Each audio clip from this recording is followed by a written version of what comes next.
Kasaragod Kanhangad sub collector കസേരയിൽ ആളില്ലാതായിട്ട് 3 മാസം. അധിക ചുമതല നൽകിയ കാസർഗോഡ് RDO ആണ് ഇപ്പോൾ ഭരണം നിർവഹിക്കുന്നത്. വീരമലക്കുന്ന് മണ്ണിടിച്ചിൽ ഉൾപ്പെടെ ദുരന്തം പതിവാകുമ്പോഴാണ് ഈ അനാസ്ഥ. കാഞ്ഞങ്ങാട് സബ് കളക്ടറായിരുന്ന പ്രദീക് ജെയിൻ സ്ഥലം മാറിപ്പോയിട്ട് 3 മാസം പിന്നിട്ടു. പകരം നിയമനം ഇതുവരെയുമില്ല. ഡെപ്യൂട്ടി കളക്ടറായിരുന്ന ലിബു എസ് ലോറൻസിന് RDOയുടെ അധിക ചുമതല നൽകിയെങ്കിലും ഇദ്ദേഹത്തെയും മാറ്റി. ഇപ്പോൾ കാസർഗോഡ് RDO ബിനു ജോസഫിനാണ് കാഞ്ഞങ്ങാടിൻ്റെ അധിക ചുമതല. മലയോര മേഖലകളിൽ അതിതീവ്ര മഴ, വീരമലക്കുന്ന് മണ്ണിടിച്ചിൽ, ടാങ്കർ ലോറി അപകടം തുടങ്ങി അടിയന്തരമായി ഇടപെടേണ്ട സാഹചര്യങ്ങൾ അടിക്കടി ഉണ്ടായിട്ടും സബ് കളക്ടറെ നിയമിക്കാത്തതിൽ പ്രതിഷേധമുയരുകയാണ്. കാസർഗോഡ് RDOക്ക് ചുമതല കൊടുത്താൽ കാസർഗോഡ് നിന്ന് കളക്ടർ വരുന്നതും അവിടെയുള്ള RDO വരുന്നതും ഒരുപോലെയാണ്. കാഞ്ഞങ്ങാട് ഉൾപ്പെടുന്ന ഈ പ്രദേശത്ത്, പ്രത്യേകിച്ച് മലയോര മേഖലയിൽ ഈ മഴ കൂടുന്നതിനനുസരിച്ച് ഏറ്റവും കൂടുതൽ അപകടം ഉണ്ടാകുന്നത് വളരെക്കുണ്ട് താലൂക്കിനകത്ത് ഒരുപാട് പ്രദേശങ്ങളുണ്ട്.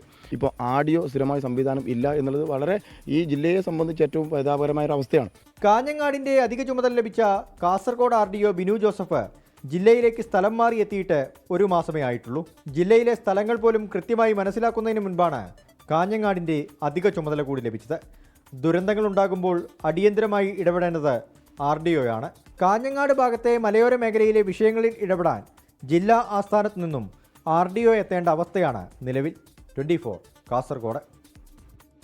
ലോകത്തെവിടെയായാലും ഏത് സമയത്തും 24 വാർത്തകളും ഓഗ്മെന്റഡ് റിയാലിറ്റി പാക്കേജുകളും എക്സ്പ്ലെയിനറുകളും വിശദമായി കാണാൻ ഞങ്ങളുടെ YouTube ചാനൽ നിങ്ങൾക്ക് സബ്സ്ക്രൈബ് ചെയ്യാം.